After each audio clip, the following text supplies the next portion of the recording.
here we are, part 2 of the coffee tonic video, and let's get right into the recipes. So for the first recipe, and perhaps the simplest out of the lot, is a good old cold brew tonic. Now when it comes to cold brews, there are quite a few roasteries and cafes that sell you ready-made cold brews. So that's one good option and easy option to start with. But you can also make cold brew at home, and it's super convenient and easy as well. Hario Mizodashi is a great way to get into it. It lets you brew your own cold brew, and it gives you a lot of freedom because whether you want to steep your beans for 14 hours or 16 hours or 20 hours to get the intensity you want is under your control.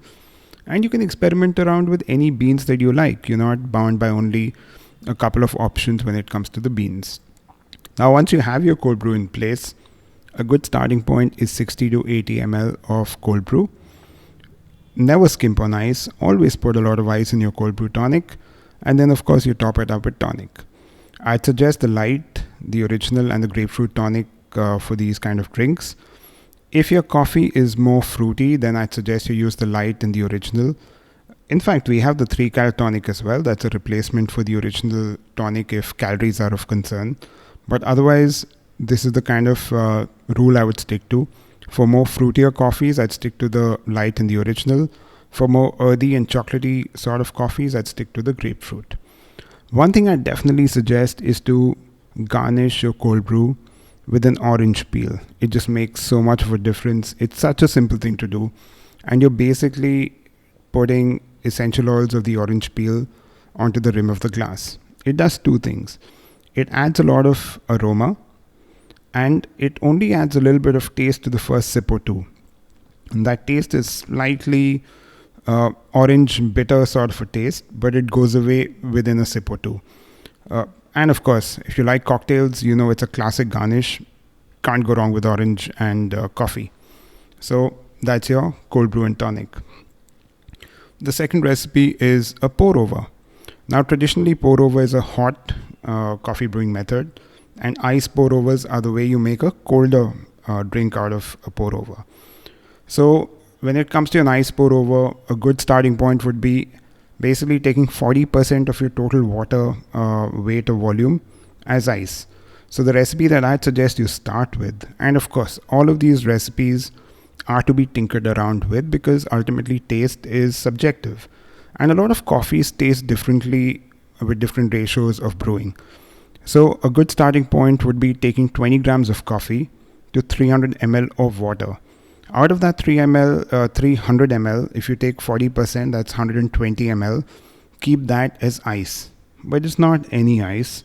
I actually made ice out of tonic water. Something I was experimenting with, and it actually comes out really good. You do lose the fizziness because, well, carbonation will go away. But what you do get is more intensity because there's no more water, ice diluting your drink beyond a point. So essentially you put 120 ml of tonic ice in a carafe or whatever vessel you're brewing in. The hot water pours on top into the coffee, it drips on top of the ice, and eventually you get a cold beverage. You can of course garnish this again, and it's up to you to play around with a little more variation, whether you want to add 150 ml of tonic ice, whether you want to reduce it a bit. Again, it'll change from coffee to coffee. When it comes to adding alcohol or liqueurs to your coffee and tonic, there's a few things you can experiment around with. Kahlua is a good start because it's already a coffee base. It's a coffee and sugarcane liqueur. So that fits in perfectly in a cold brew tonic or the pour over recipe that we just discussed. Campari is a really fun liqueur to add as well. It is an acquired taste, so you may not like it immediately. But think of it this way. If you like Negronis, it's pretty easy to add coffee to a Negroni. If you like Americanos, not the coffee Americano, but the cocktail Americano, it's super easy to add cold brew to that. So we know that Campari works well with coffee. So in any of the two recipes that we discussed, you can put about 10 to 15 ml of Campari.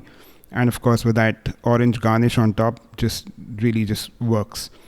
And the third thing is vermouth. So in India, we do get Martini Rosa, of course, that's kind of the standard.